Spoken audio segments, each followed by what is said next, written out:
Selamat pagi pemirsa, apa kabar Anda hari ini? Bersama saya Puji Lestari, inilah kabar Indonesia.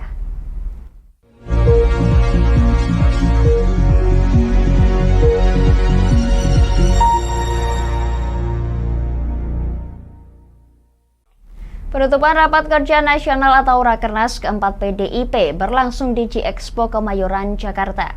Hasil Rakernas tersebut merekomendasikan pengumuman calon Wakil Presiden Ganjar Pranowo di Pilpres 2024 diserahkan kepada Ketua Umum PDIP Megawati Soekarnoputri.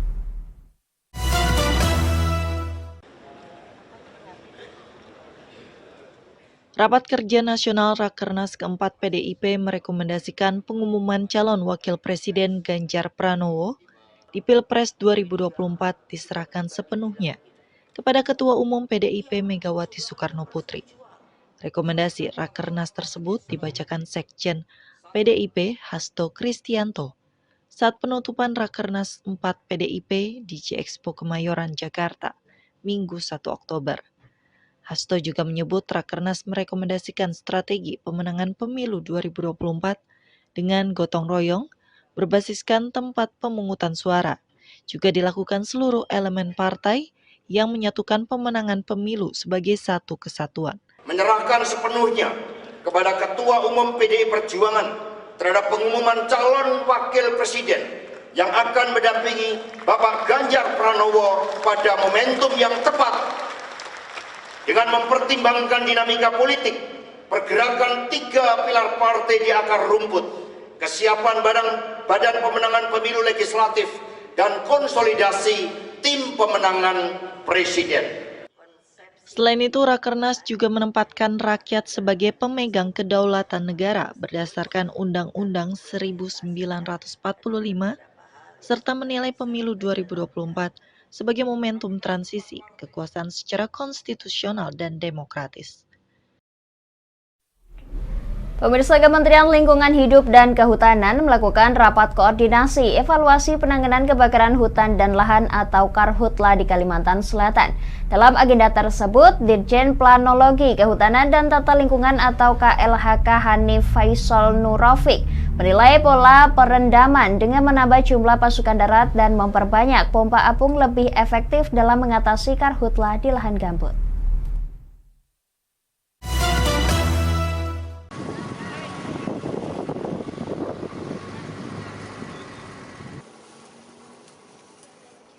Direktur Jenderal Planologi Kehutanan dan Tata Lingkungan Kementerian Lingkungan Hidup dan Kehutanan (KLHK) Hanif Faisal Nurofik menyebut penggunaan waterbombing untuk menangani karhutla khususnya di kawasan lahan gambut masih kurang efektif. Menurutnya, memperbanyak jumlah pompa apung dan penambahan pasukan satuan tugas darat dinilai lebih efektif dalam percepatan penanganan karhutla di lahan gambut. Hal itu disampaikannya saat rapat koordinasi strategi dan rencana tindak percepatan pengendalian karhutla bersama Pemprov Kalsel di posko lapangan Guntung Damar, Minggu 1 Oktober. Memperbanyak pompa-pompa apung, memperbanyak pasukan. Jadi kita tidak hanya bisa mengharapkan waterbombing, waterbombing benar-benar saran kami hanya digunakan untuk penanganan karhutla yang ada di tanah mineral. Untuk yang di gambut, harapan kami segera dilakukan evaluasi oleh Pemprov untuk dialihkan di dalam penanganan melalui pasukan darat. Itu harus dari satu titik ke titik kita turun ke lapangan. Sementara itu untuk penanganan jangka panjang, pihaknya meminta Pemprov Kalsel untuk segera menyusun survei pemetaan penanganan dengan infrastruktur. Lanjutnya, Menteri LHK Siti Nurbaya juga telah memerintahkan jajarannya untuk melakukan verifikasi dan fasilitasi penyusunan anggaran, serta penyiapan sarana dan prasarana penanggulangan karhutla khususnya di kawasan gambut. Pemirsa, kebakaran melanda kawasan hutan yang berada di sisi barat lereng Gunung Paung, tepatnya di Desa Selaten, Kecamatan Ledok Ombo, Jember, Jawa Timur. Petugas gabungan dari Badan Penanggulangan Bencana Daerah Perhutani, Polres, dan Kodim 0824 bergotong royong untuk memadamkan api yang hingga Senin 2 Oktober dini hari belum dapat dipadamkan karena sulitnya akses jalan menuju ke lokasi.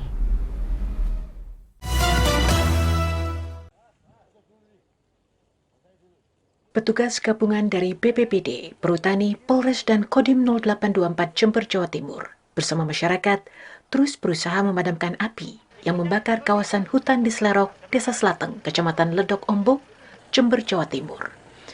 Kebakaran kawasan hutan seluas kurang lebih 10 hektar berada di sisi barat lereng Gunung Raung itu diketahui terjadi pada Minggu petang dan hingga Senin dini hari api belum dapat dipadamkan seluruhnya. Kebakaran kawasan hutan pinus yang meluas membuat petugas mengimbau sebanyak 14 kepala keluarga yang tinggal di permukiman berjarak sekitar 200 meter dari lokasi kebakaran untuk sementara mengungsi di tempat yang lebih aman. Hal ini untuk mengantisipasi kebakaran terus menjalar ke permukiman warga. Dari BPBD bersama Perhutani bersama masyarakat sudah berupaya melakukan pemadaman di lahan ini. Sampai saat ini penanganan masih berlangsung. Kita menggunakan alkon dan peralatan gebyok dan cangkul, serta kita membuat ilar-ilar untuk memutus rantai titik api. Ini dekat pemukiman atau gimana? Jarak di pemukiman di sini kurang lebih ada 14 kk, yang jaraknya kurang lebih 200 meter dari titik api, dan masyarakat yang tinggal di situ sudah kita himbau untuk sementara supaya turun ke bawah menjauhi titik api. Angin kencang dan sulitnya akses jalan menuju lokasi yang hanya dapat dilalui mobil dengan penggerak 4x4 dan sepeda motor membuat pemadaman api berjalan kurang maksimal. Petugas juga masih menyelidiki penyebab kebakaran hutan tersebut.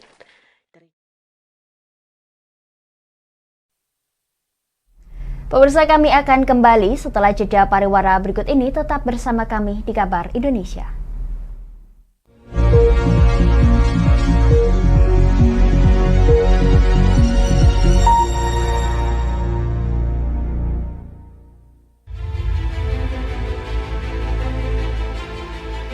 Memberikan pinjaman uang kepada saya dengan bunga 8% per bulan. Membedah opini narasumber, menggali lebih dalam untuk mendapatkan perspektif baru yang lebih faktual. Masalahnya, nota perbaikan kapal itu semua ada di saya. Kenapa Tomo bisa menunjukkan? Demi mendapatkan informasi yang solutif dan terpercaya dalam Bedah Opini. Setiap Rabu jam 11 siang hanya di Lingkar TV.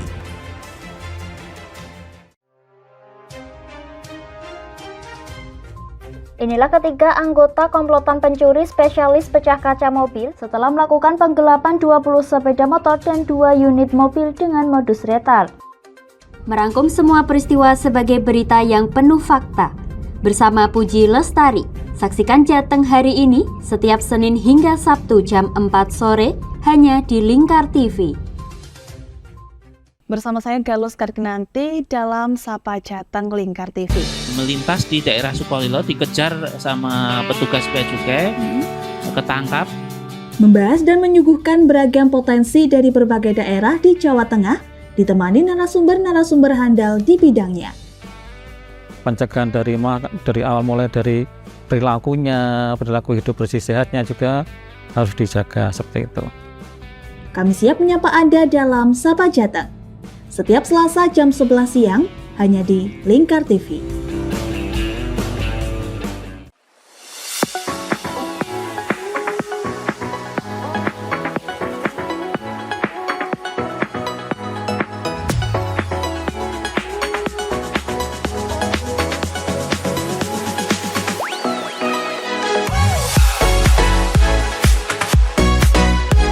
Kami ya, dengan bangga kami mempersembahkan sebuah store busana muslim modern ya untuk masyarakat Jateng sini.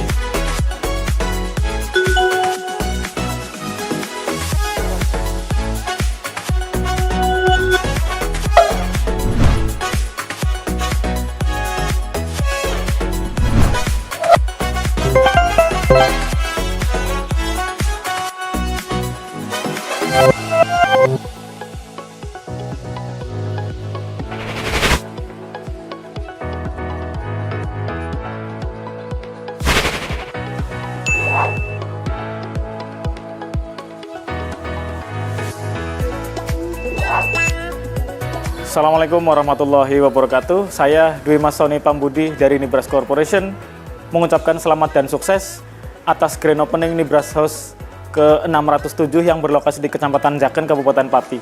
Mudah-mudahan dengan dibukanya Nibras House ini membawa manfaat yang seluas-luasnya untuk masyarakat Pati dan sekitarnya. Assalamualaikum warahmatullahi wabarakatuh.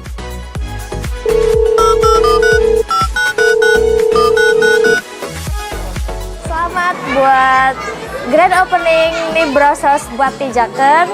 Semoga usahanya bisa laris, bisa digemari banyak masyarakat di Jaken, tentunya berkah buat semuanya.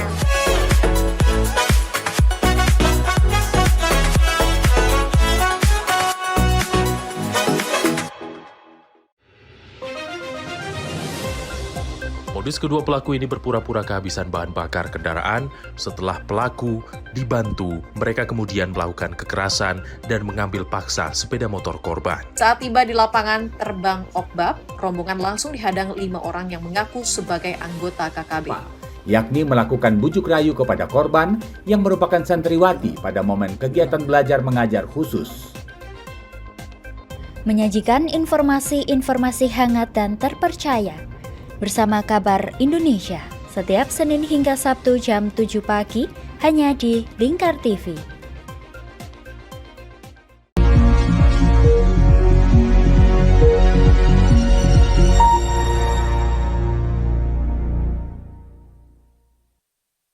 Anda masih menyaksikan Kabar Indonesia, pemirsa.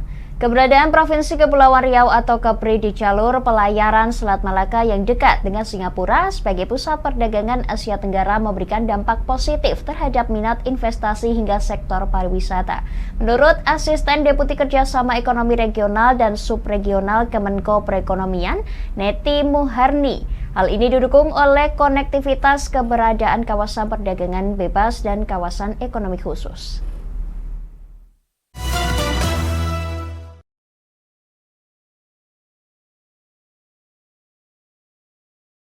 Selain memiliki kawasan perdagangan bebas dan kawasan ekonomi khusus, letak geografis Kepulauan Riau yang berada di jalur pelayaran Selat Malaka memudahkan konektivitas dan logistik yang menguntungkan bagi sektor perdagangan.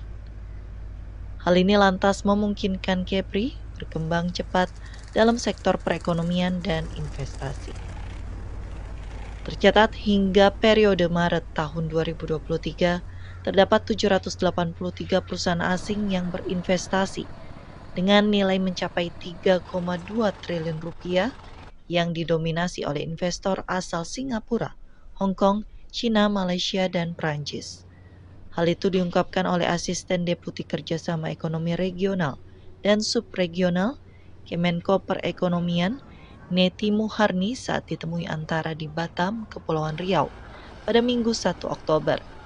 Ia juga menyebut Selat Malaka sebagai jalur pelayaran tersibuk kedua di dunia, serta Singapura sebagai pusat perdagangan di Asia Tenggara, turut memberikan keuntungan di sektor pariwisata bagi Provinsi Kepri. Merupakan perpaduan tempat untuk leisure dan bisnis, ya kan? Orang juga beristirahat kemari, dan tentunya dari sisi pariwisata juga menjadi akan menyumbang kepada perekonomian nasional. Kemudian tentunya harapan ke depan kita juga bisa melakukan komplementari ya dengan hub yang ada di Singapura. Keuntungan posisi strategis ini diharapkan semakin memajukan investasi dan perdagangan di Kepri yang berorientasi ekspor-impor hingga mampu menyumbang pertumbuhan ekonomi nasional.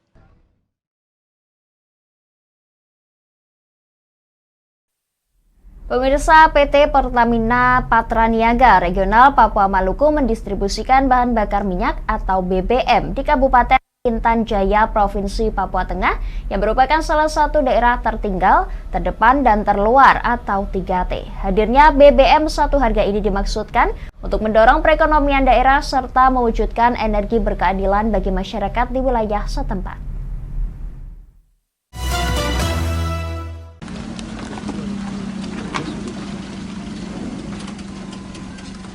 Distribusi bahan bakar minyak BBM satu harga dilakukan PT Pertamina Patraniaga Regional Papua Maluku Minggu 1 Oktober, ke salah satu wilayah tertinggal, terdepan, dan terluar atau 3T di Kabupaten Intan Jaya, Papua Tengah. Area Manager Communication, Relation, dan CSR Pertamina Patra Niaga Regional Papua Maluku, Edi Mangun menyebut, Pertamina sebagai badan usaha yang menjalankan tugas program BBM Satu Harga hingga ke pelosok negeri, tengah berupaya dalam mewujudkan energi berkeadilan bagi masyarakat, tidak terkecuali di bumi Cendrawasih. Adapun pada pendistribusian kali ini, jenis BBM yang disalurkan yakni Pertalite dan Solar. Terkait dengan hadirnya BBM Satu Harga di Papua Pegunungan ini kan tidak ada transportasi, moda transportasi darat tidak sampai ke sini. Satu-satunya hanya pesawat. Tetapi karena BBM masuk, kemudian masyarakat melihat, ya kita harus bisa maklumi kondisi di sini, karena akhirnya kita tadi melakukan pelayanan. Program BBM Satu Harga ini pun disambut baik oleh masyarakat setempat yang merasa terbantu. Terlebih, wilayah Kabupaten Intan Jaya merupakan daerah pegunungan yang hanya bisa diakses menggunakan transportasi udara. Kami sangat mengucap syukur dan berterima kasih atas adanya bantuan ini, sehingga kami masyarakat dan aparat serta pemerintah yang bertugas di Kabupaten Intan Jaya ini merasa dibantu. Sangat membantu sih untuk di wilayah terbatas kayak yang sangat-sangat susah untuk dijangkau oleh dari darat maupun dari angkatan satu udara yang besar-besar nggak bisa, kita sangat membantu untuk kebutuhan masyarakat semuanya. Program ini sangat bagus untuk membantu wilayah yang dikatakan boleh di pedalaman-pedalaman. Melalui penyaluran BBM Satu Harga, masyarakat di pelosok daerah 3T bisa mendapatkan BBM dengan harga terjangkau guna mendorong roda perekonomian daerah setempat.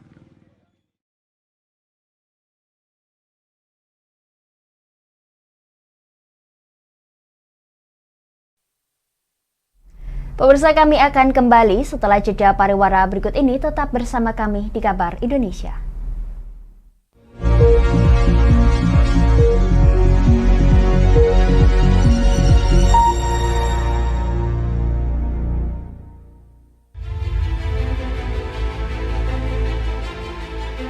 Memberikan pinjaman uang kepada saya dengan bunga 8% per bulan. Membedah opini narasumber, menggali lebih dalam untuk mendapatkan perspektif baru yang lebih faktual. Masalahnya, nota perbaikan kapal itu semua ada di saya. Kenapa Tomo bisa menunjukkan? Demi mendapatkan informasi yang solutif dan terpercaya dalam Bedah Opini. Setiap Rabu jam 11 siang hanya di Lingkar TV.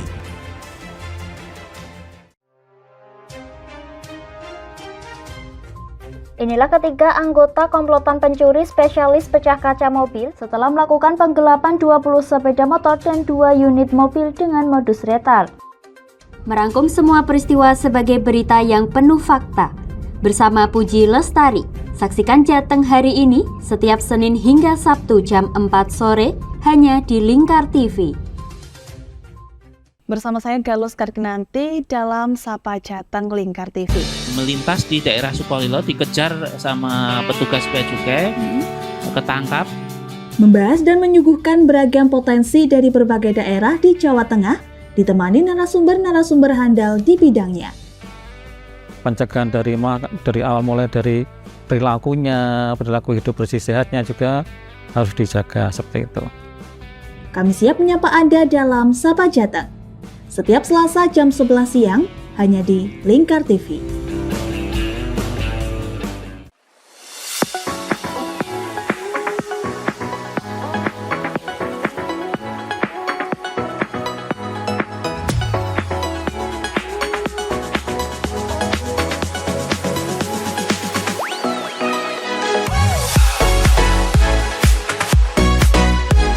Kami dengan bangga kami mempersembahkan sebuah store busana muslim modern ya untuk masyarakat Jateng di sini.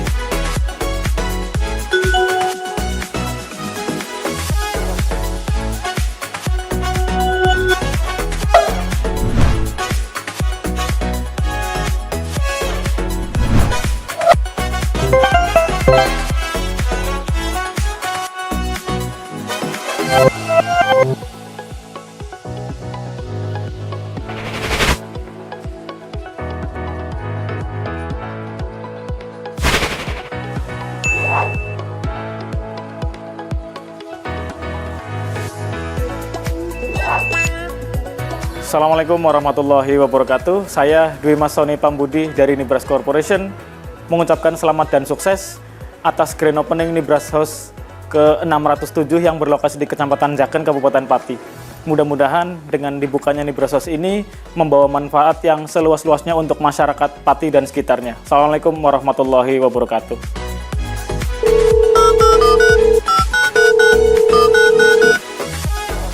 Selamat buat grand opening Nibras House Bupati Jaken. Semoga usahanya bisa laris, bisa digemari banyak masyarakat di Jaken. Tentunya berkah buat semuanya.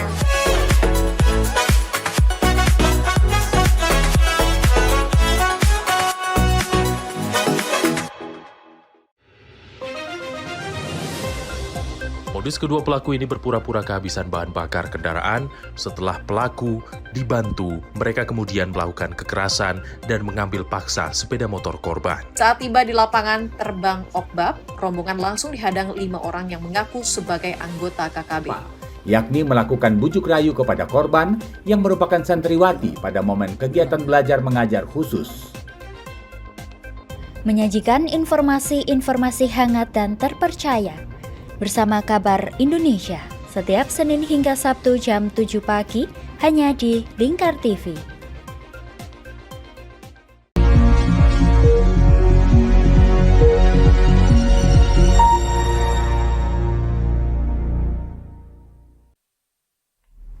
Pemirsa, kejuaraan nasional terjun payung yang diadakan oleh pengurus besar Federasi Aerosport Indonesia berhasil mencetak rekor Museum Rekor Dunia Indonesia atau MURI. Kejuaraan ini memperebutkan Kasau Cup 2023, digelar sejak tanggal 21 September hingga 1 Oktober 2023 dan diikuti sebanyak 146 peserta dari 16 provinsi dan melakukan penerjunan 1.419 kali.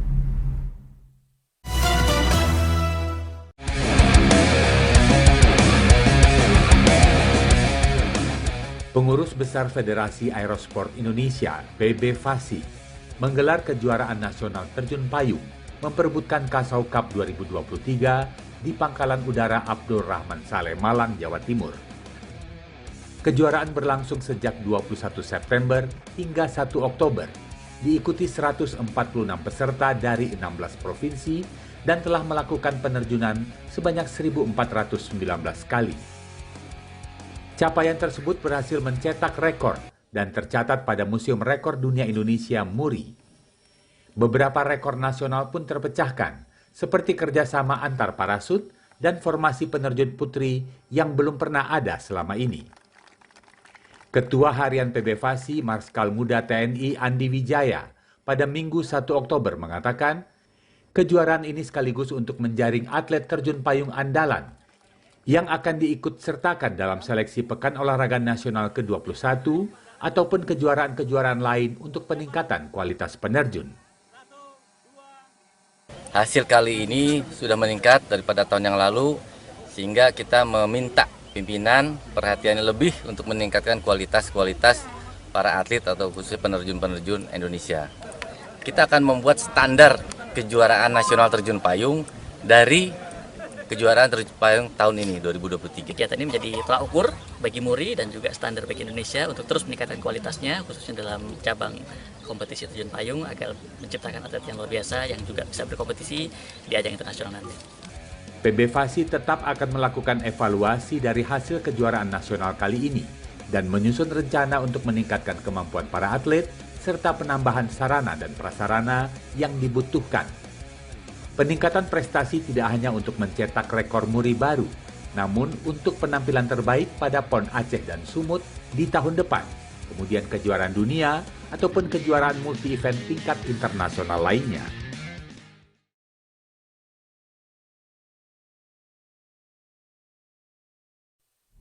Pemirsa, tim nasional e-sport Indonesia belum berhasil meraih medali Asian Games 2022 di nomor PUBG Mobile yang berlangsung di China Hangzhou Esport Center. Indonesia berada di posisi keempat, mengakui keunggulan China, Korea Selatan, dan Taiwan yang berhasil menyelesaikan permainan lebih cepat.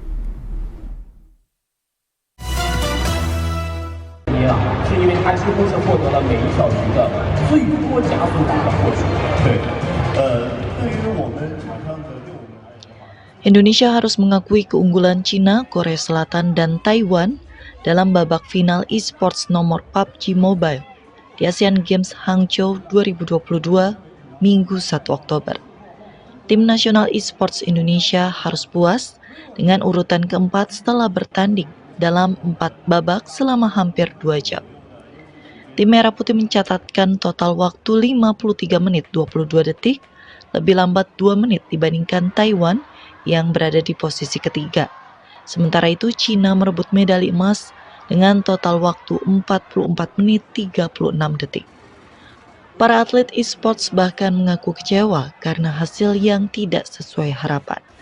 Mereka juga mengaku persiapan yang belum terlalu optimal hingga gagal membawa pulang medali.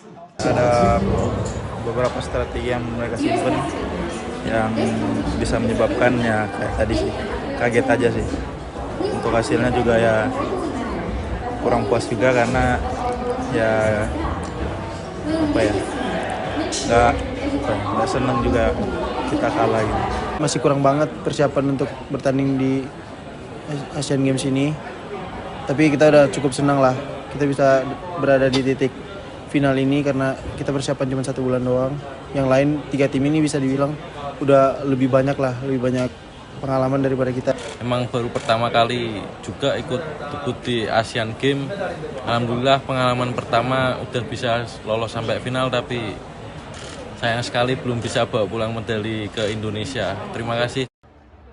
Asian Games Hangzhou 2022 merupakan kali pertama cabang olahraga e-sports dipertandingkan dengan medali.